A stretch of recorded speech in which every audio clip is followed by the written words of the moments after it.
Crimson Trace now offers a line of tactical-oriented products, including open and closed reflex sights, battle sights, and a robust line of rifle scopes, purpose-built with maximum features and versatility. Find out more at crimsontrace.com. Welcome to Tom Gresham's Gun Talk, where there's more to talk about than shooting. There's reloading and hunting and self-defense, too. You know, we'll talk about almost anything that has to do with guns, if it goes bang or maybe even twang. And certainly if it goes clang, because we like shooting steel. 866-TALK-GUN is the number if you want to join us. If there's a gun you want to tell me about that you bought, or something you've been taking out to the range, or maybe the stories about inviting somebody to go shooting with you. We do love those as well. Again, 866-TALK-GUN. It is a real pleasure to talk. You know, there are a lot of different aspects to shooting. And, of course, we have the self-defense side of it. We have the Second Amendment side of it. We've got the cool guns and gear stuff. But one that I don't think doesn't get as much attention as it should is international shooting. The Olympics come to mind, of course, but there's a whole lot more than that. And joining me right now to talk about that and so much more is Bob Gambardella. He is the COO of USA Shooting. Bob, thank you for joining us. Good afternoon, Tom. How are you? I am great. I guess, first of all, let's do this. When somebody says, really? USA Shooting, what is that? How do you explain it to them? Well, we're basically a national governing body of international Olympic sport, and we're one of the 49 NGBs, as they call it, under the purview of the United States Olympic and Paralympic Committee. And basically, it's our role to really prepare athletes for world and Olympic competition. So you are the United States arm of the Olympic style shooting, the Olympics, as far as getting the athletes ready, you know, getting them out there. And there is, and I've called it before, this Byzantine system of getting slots for the Olympics. And our athletes have to go out and shoot in these World Cup matches around the world that a lot of people don't even know exist. Yes, that's correct. Actually, we have, as we speak, we have two of our teams. Our shotgunners are now in, actually, at the final World Cup final, and we did rather well. We had Kim coming home with 3 medals, gold, silver, and bronze. And then our para team is at the World Championships in Sydney, Australia, and they just received 3 more quotas for the Paralympic Games. So things are shaping up real well for the Olympic Games in Tokyo. We have 20 quota spots secured at this moment. And now we're going through kind of the selection by name of our athletes for Tokyo. So, yeah, it's quite a process, and it takes a long time to get through all these selections. It does. So first you have to win the slots, the quota slots, and then you do the selection of the individual shooters, the athletes who are going to be going. Obviously, one of the big stories coming up is Kim Rode. She's already won 6 medals at 6 different Olympic Games. What are the chances that she goes to Tokyo? Well, you can never count Kim out. And, you put her in the situation, and she'll find a way to win. So we're very confident, Kim has a great chance, as does Vincent Hancock and others who are in this mix right now. Yeah. Right, exactly. All right, so I just saw, and I don't know if you even want to talk about this, but I just saw this release. It's very interesting. USA Shooting in Hillsdale College doing this new partnership. What is that about? This is, being involved in Olympic sport all my life. I've been involved with USA Volleyball, USA Taekwondo. I worked at the U.S. Olympic Committee. And I've seen a whole bunch of different things, but I'm telling you, this is something that is very exciting for us to create a partnership with a like-minded organization such as Hillsdale.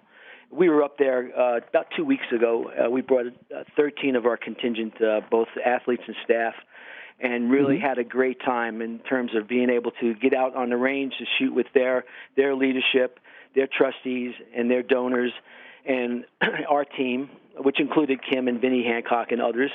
And we just had a great time and really mending together. So we think it's, as I say, I think it's a marriage made in heaven.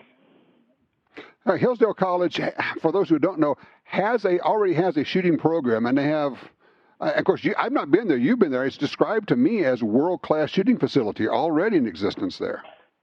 They are moving very aggressively, and when we got to that range where they're currently at, it was just incredible to see the different the infrastructure they have already put out in their current range, and then what are the proposed improvements.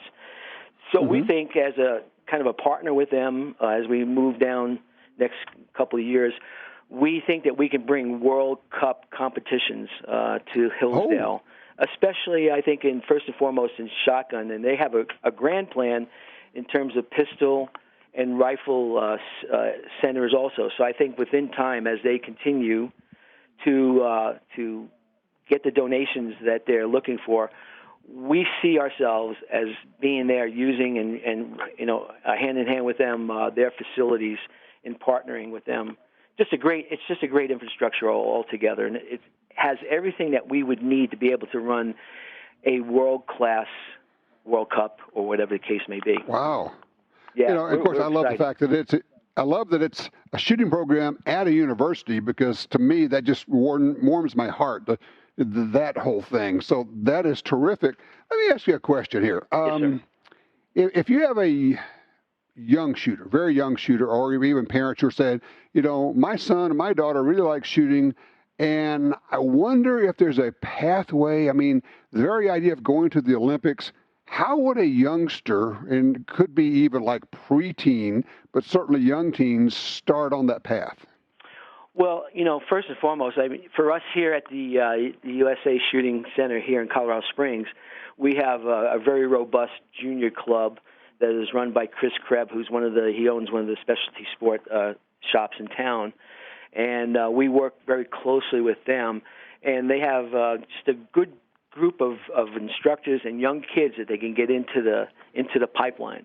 And a little funny story, and I'll answer your question really quick, but we had the NSSF here in June, and about 180 people from the industry, and we brought them over for Olympic experience. And it was great to see these little young kids teaching these guys who are in the industry how to shoot a pistol. It was amazing. These are the things that we live for. But anyway, I think, as I mentioned, I think it's the junior clubs, and then how we then start to make connections, and how do we then give those kids, those young aspiring athletes, more opportunities through Junior Olympics, so on and so forth. One of the things that we're cognizant of, not only in shooting, but I think in Olympic sport, is we got to create, as we say, the pipeline is the lifeline. So we have to have really robust programs throughout an athlete's development. And so, in part, we see working with Hillsdale a great mechanism to create a seamless pipeline of opportunities for kids nationwide. Excellent. All right, let's fast forward to the Tokyo Olympics. Obviously, the Olympics get great television coverage. Unfortunately, in the U.S., the coverage of the shooting sports, which is actually, people have no idea, it is a very large part. It's one of the major events in the Olympics, but you wouldn't know that from the coverage here. Yeah, I think, and that goes for some other sports also. But we always see the swimming, we always see the track and field and what have you. And then at some points they cut off into other sports. It's an amazing spectacle, and I think that I know their leadership in the ISSF. One of gentleman Bob Mitchell, who used to be the CEO at USA Shooting many years ago, is working towards that end. They're trying to how we can create that backdrop that's really going to be appealing to get it more TV time. And Bob and the group at the ISSF have been looking at lots of changes, one of which is, uniforms, in terms of like rifle shooters. So we all have kind of each country has the same color, and it's really a little bit more professionalized look, in terms of more of a 21st century model. So I know that they're working on that, and we're looking forward to see what would come up. It may not happen for Tokyo, but I think that there's a lot of good plans in the works for, Paris and of course LA in 2028, which is really kind of the hallmark for us as we continue to look towards the future. And obviously, I know you know this, but with television coverage comes awareness, and with awareness, you get more youngsters entering the pipeline. So once again, we go back to feeding this pipeline. Yes. Yeah, it is incredible, and I think that, like take for instance, in addition to our youth program that we have here, we, believe it or not, Tom, we have, because we're on the Olympic Training Center grounds, we have over 100,000 people coming through our doors as visitors each year. And so we're trying to now take that and tell a story. And this is where ourselves in Hillsdale, we had some talk about what is the story that we can tell, not only about the sport, but, precision, safety, so on and so forth, but also then, too, the Second Amendment. And I think we really have a lot of great stories that we can tell the 100,000 people that come through our doors a year. It's fabulous. For more information, people can just go to usashooting.org. It's obviously located in Colorado Springs. I remember several years ago I was there when we put together the action pistol shooters along with the Olympic pistol shooters. It was a total clash of cultures, but boy, everybody had a good time. They sure did. It's one great family, and I use shotgun as one example. Down there, we have about 105 acres of land that we lease from Fort Carson. Great facility. We had Junior Olympics this summer, the Senior Olympic Nationals. Everybody came together as one family. It was heartwarming to see that, we all share something alike, but it's incredible. We take that we took that to the that same concept of when we were at the Pan American Games in Lima, Peru, and we were under one tent with several other countries, and all of our three disciplines of shotgun, rifle, pistol were there together as one team. To me, that was more important than winning the 20 medals that we won in Lima. It was fantastic. So we have a lot of great things going on. Yeah. Just fabulous. Bob, thank you so much for sharing this. And do me a favor, keep us posted on the developments of what's going on, because it's an important story, and I love we have some great shooters. We have some great athletes and a lot of successes. If you, let us know and come on back, okay? Tom, we will. And again, this has been great to be able to just spend some time with you, but we're here. We can do whatever we can do for the gun community in this country. We're all ready to go. And Hillsdale is there with us, shoulder to shoulder. Terrific. Thank you so much. I appreciate that. All right. You can find out more, you bet, at usashooting.org. All right, now we are open lines. What have you been shooting? Also, when I come back, I want to tell you about the quarter bores, the 25 calibers, and why I like them, and also one of the shortcomings that I'm kind of running into with those. 866-TALK-GUN.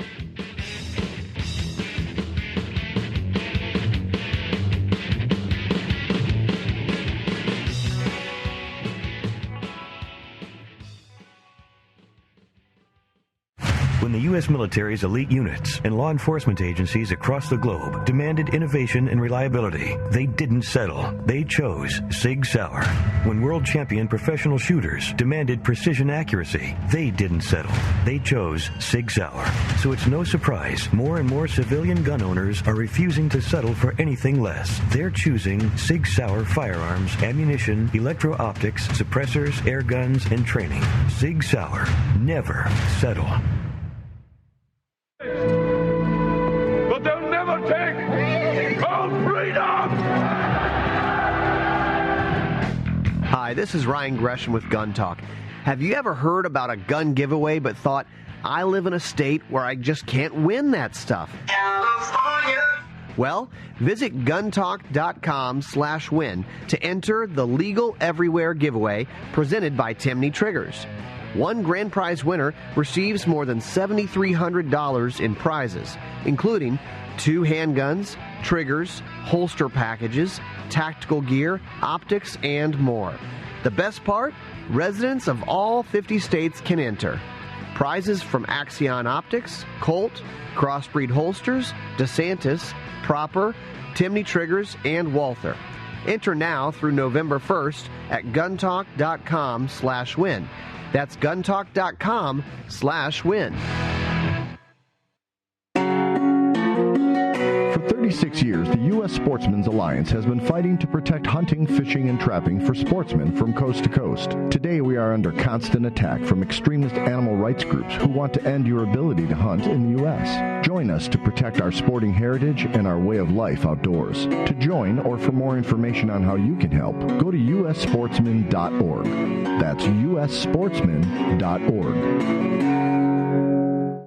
For more than 70 years, Timney Triggers has been enhancing the shooter's experience. Whether it's a local competition, a day at the range, or even the hunt of a lifetime, setting the standard in aftermarket triggers, Timney is now producing more than 170 models of triggers for bolt-action rifles, shotguns, AR rifles, and semi-automatic rifles. Proudly made in the USA since 1946. Find your new trigger at TimneyTriggers.com.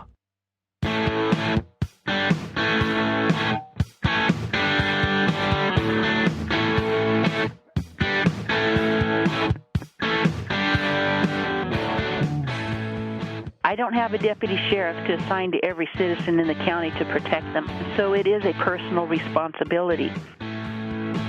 I love it. Fresno County Sheriff Margaret Mims saying that she doesn't have a sheriff to protect everybody, so it's up to each person's personal responsibility to protect himself or herself, and that's why she has issued more than 15,000 concealed carry permits in her county. She says, in her county, personal protection is good cause. I love it. All right, let's go to George. He's from OC Shooters in New York with some nuances to this New York lawsuit case that I've been talking about. It's making its way. Actually, it's going to go to the Supreme Court. They're going to hear oral arguments on December 2. George, what else do we need to know about this? Well, thanks for taking that call.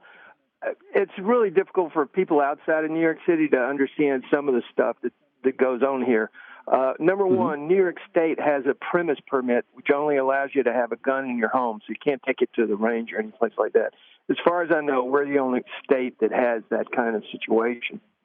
So New York City, because of its size, was able to change their law to say, we'll give you a premise permit, but you can go to a range within New York City. So they told people, okay, you can't go out of New York City. Well, they couldn't go out of New York City into New York State because it was a premise permit, and as soon as you crossed the city line, you no longer had a handgun license, so you get to spend 3.5 years in jail. Okay?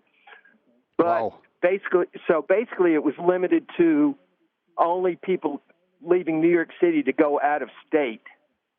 Okay, so that was really the regulation. So it went, long story short, it went before the Second Circuit, and that New York State and New York City changed their law in the case of New York State and regulation in the case of New York City. It's pretty simple. I don't think they'll change it.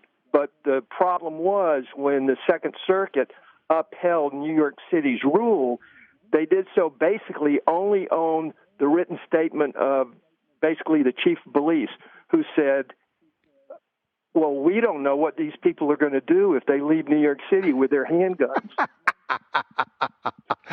It's the old, we don't know who these people are, so we're going to clamp heavy restrictions upon them because we don't trust them. In other words, they are not us, they are the other, so we must control them.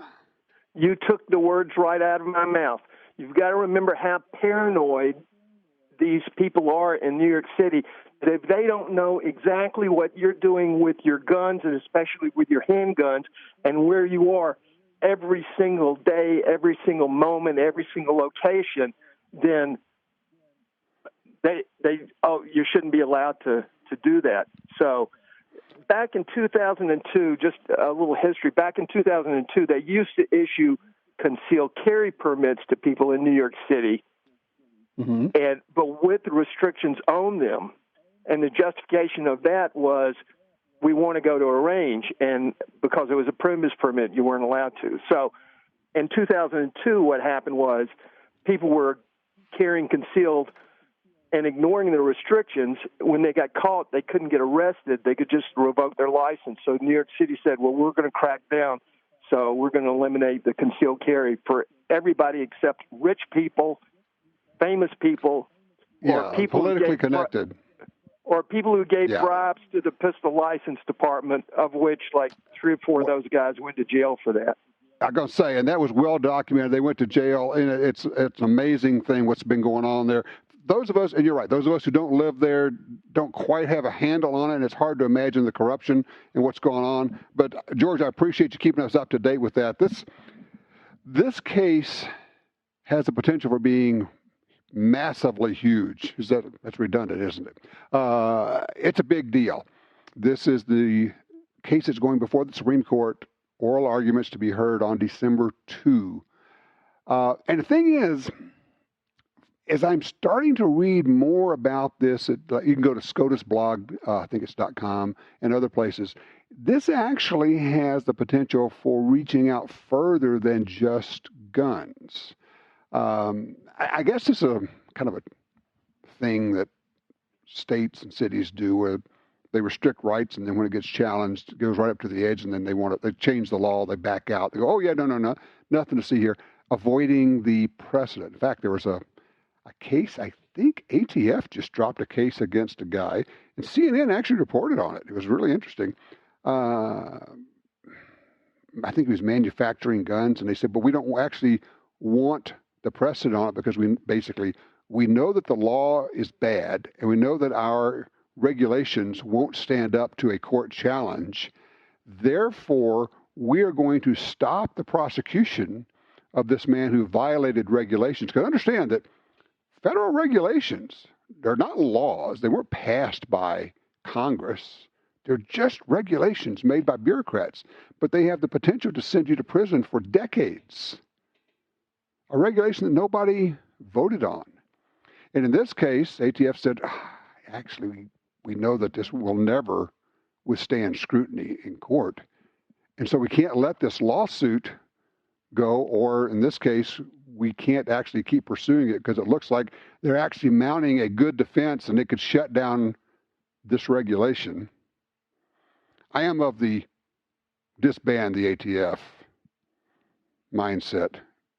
About every other day it occurs to me.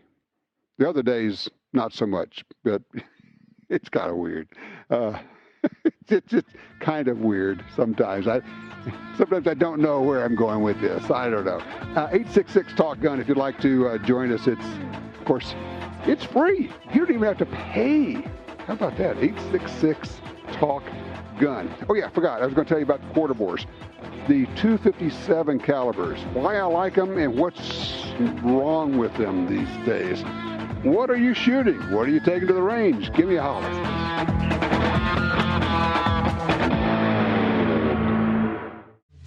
I heard the click, click, click of her stiletto heels coming down the hall.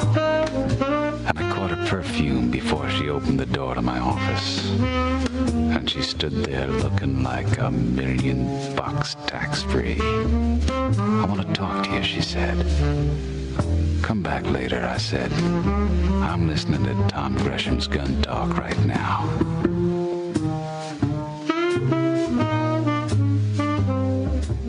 All right, back with you, 866-TALK-GUN. People are calling in right now. Line 5, Juan's with us out of Northern Virginia. Juan, I'm glad you called because I wanted to talk about that situation in Virginia anyway. So you have the floor, sir. Hey, Tom. Hey, I'm a native New Yorker. I moved to Virginia back in 2017, and I'll tell you, it's been such a breath of fresh air. I've been able to, I've been participating in IDPA here at my local range. And last Saturday, I shot my first two-gun match, which was just a blast. I mean, I had such a good time. And I came in, I know I try to look at it like I compete against myself, but I came in fourth from the bottom, and I'm fine with that because I'm just all too happy to be able to do this because in New York, I mean, well, the Constitution doesn't apply up there. So it's like a breath of fresh air. It's as though you have moved to a free part of the country, isn't it? It really it really does feel that way. But I'll tell you, we are in the fight of our lives here in Virginia. So I'm a member of the VCDL, and I was actually in Richmond during the march there during Lobby Day, which we were able to kind of forestall, at least temporarily until the new legislature takes over.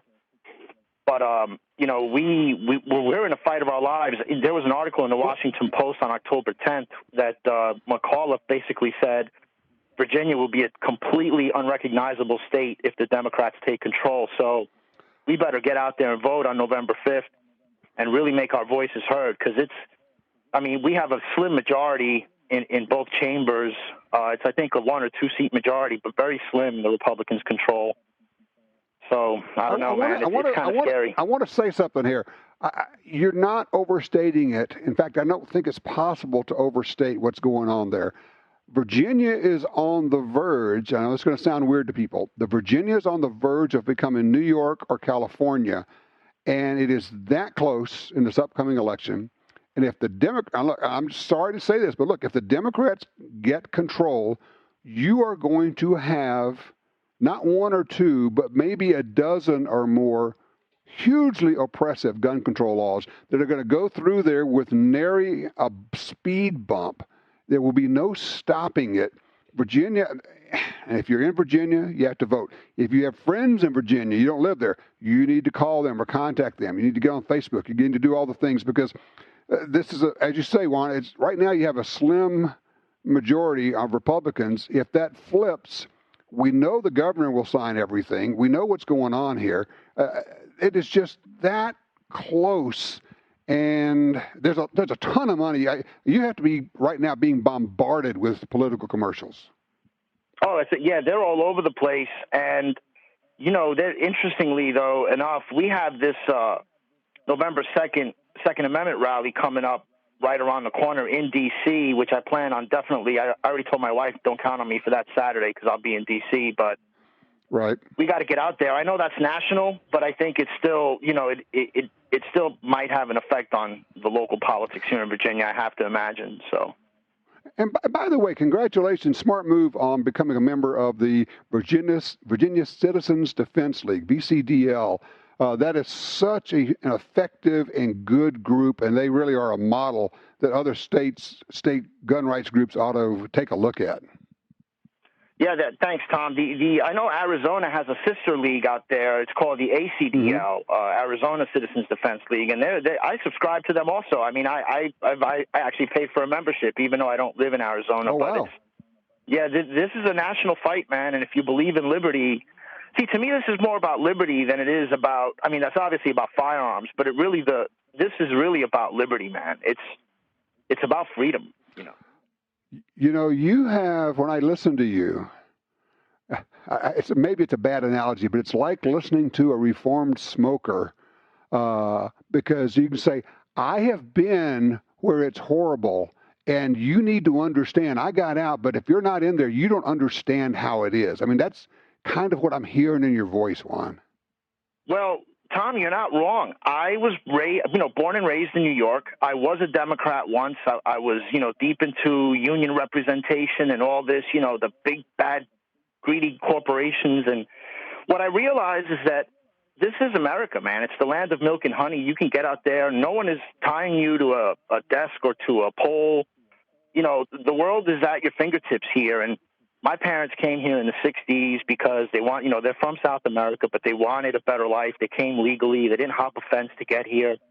Did things the right way, swore citizenship. That's a different topic. But, and I realized, I said, hey, you could do whatever you want in this country. And then it's like the light bulb went off, and it was just refreshing to me to be able to to think for myself but being from New York, folks are kind of indoctrinated to think that way. You kind of depend on the state for things, but I don't know.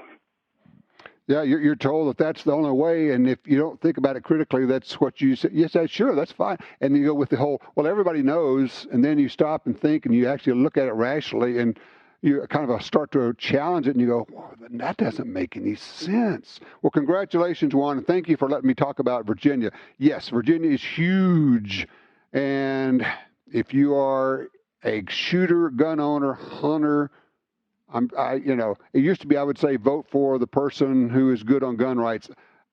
Now you just have to vote for the Republican. I wish it weren't that way, but that's what it is. Because if the Democrats get control there, it will become Virginia, the birthplace of presidents, will become a California or New York style state. 866 Talk Gun.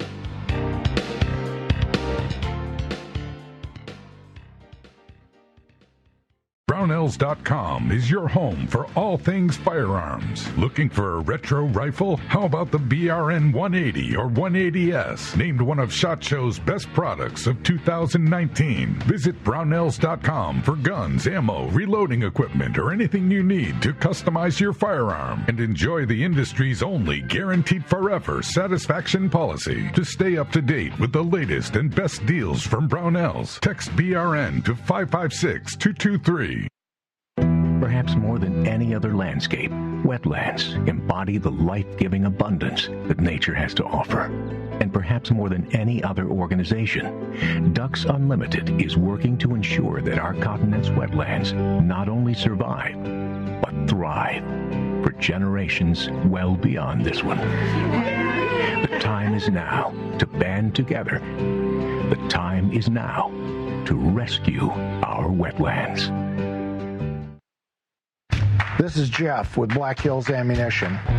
Shooters looking for ultimate performance in 300 blackout will be pleased with our new 110 grain tip TSX load. This round performs well through tough barriers such as car doors and windshields, making it a great choice for police patrol rifles. It also provides superior performance on whitetails and monster hogs. This round is a great all-around thermal performer. Black Hills Ammunition, the power of performance.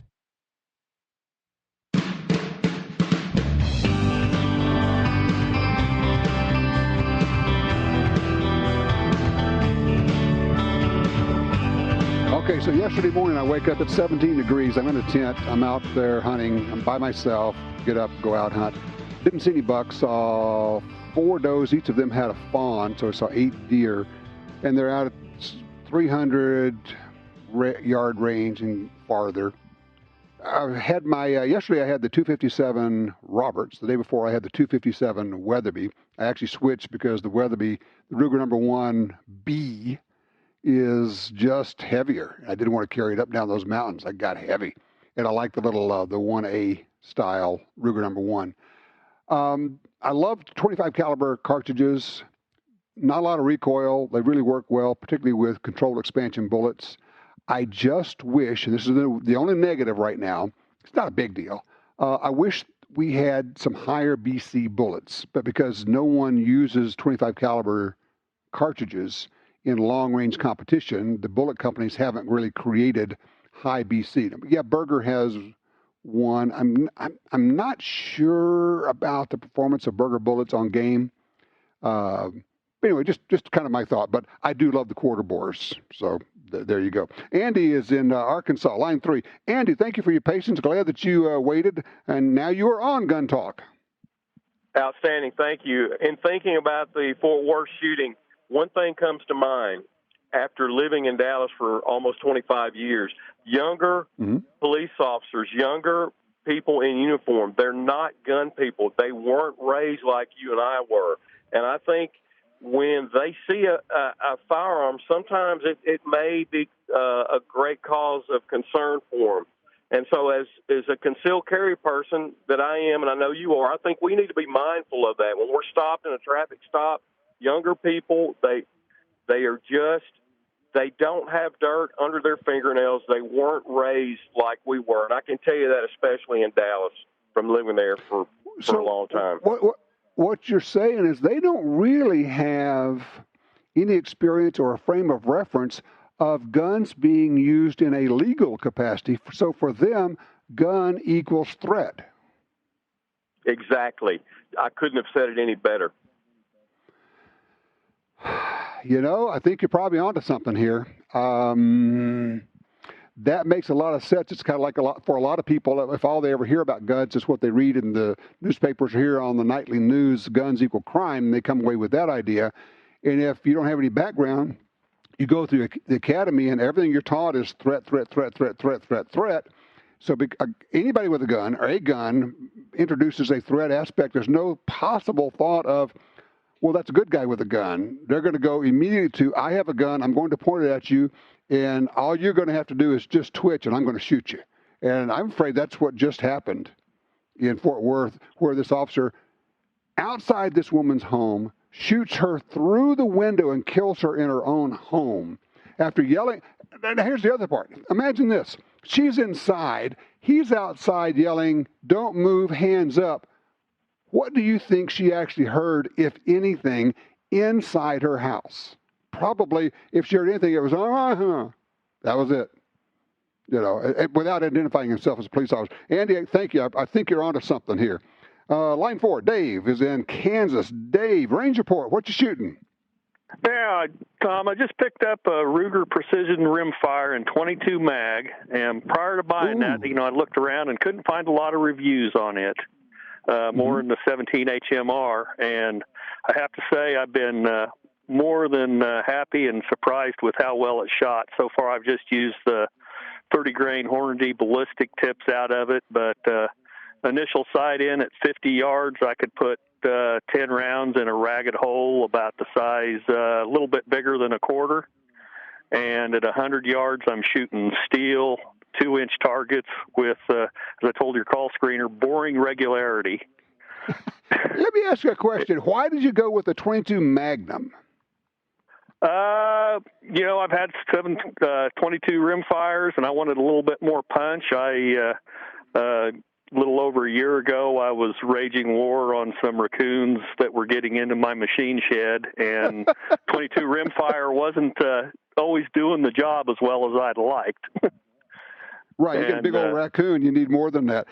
That is excellent. Okay, let me ask you, I see a note here, something about a CMMG guard. What is this? Yeah, and also on the Ruger Precision, it made me buy the 22 long rifle and the precision rifle, too. It shot so well. Wow. I've been shooting 4-inch steel dueling tree at 100 yards with regularity also. But the RPR is an amazing platform. Yeah, I got the CMMG guard. At first, I kind of got interested in it when I saw the ads for their Banshee with like a 5-inch barrel.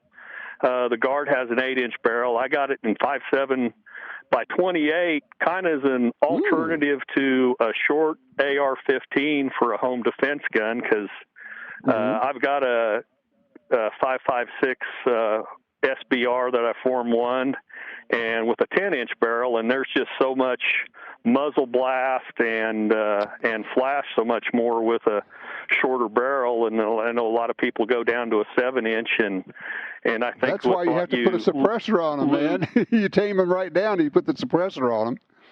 Yeah, but with this 5.7 by 28, you're gaining. You're not really losing anything on a 7-inch 5.56. I feel in especially shorter home defense ranges. Yeah, you're probably the right. Guard It's uses the 5.7 pistol magazines. Okay. It's been real reliable and accurate, and it suppresses well. and there's almost no recoil. And there's it's a great little. I've always been a fan of the 5.7 caliber. I've got the pistol and a PS90 also, and I've had the AR-57 in the past, but I didn't really care for how its blowback operation shot. Right. I don't know what kind of voodoo CMMG does with their rotary bolt to get it to work without a gas system, but it's a really pleasant shooting gun and accurate, and I think it's probably a pretty good alternative to all that muzzle blast if you don't have a suppressor in that. Sounds great. Well, look, those are great range reports. Look, I got to keep moving here, but Dave, I appreciate it. Let's see, we got the Ruger Precision and 22 Magnum. Then you liked it so much you bought the 22 long rifle version of the Ruger Precision rifle. And then you got the CMMG Guard 5.7 by 28 pistol. Amazing collection and great range reports on all of them. Again, thank you so much. The Ruger Precision rifle in basically in all the calibers. They're knocking it out of the park. All right, Leo, don't go anywhere. I know you're on hold. I appreciate your patience. I have an answer for your question. We're going to get your wife something that she can actually operate. Okay, we'll do that when I come back from this break. Fair enough? If you'd like to join us, 866-TALK-GUN. We are open lines. You can call us right now. Again, it's 866-TALK-GUN or call me at TomTalkGun. In the meantime, become a Second Amendment activist. And to do that, you have to be informed. And to do that, you have to work at it every day. Listening to Gun Talk is part of that work.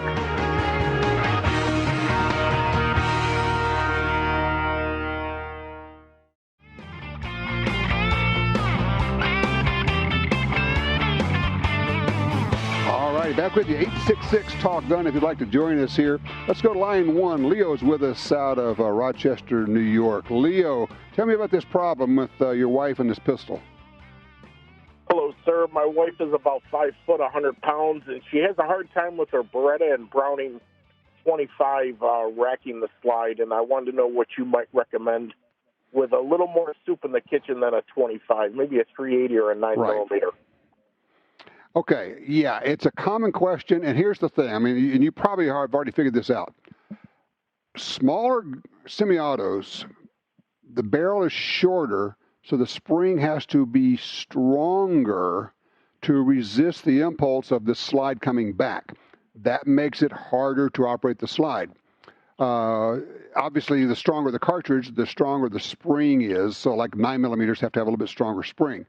So what you're looking for is a balance between the size of the pistol and the power of the cartridge. And so what I'm going to recommend is look for a medium size, not a tiny one like the little B25s, a medium size 380.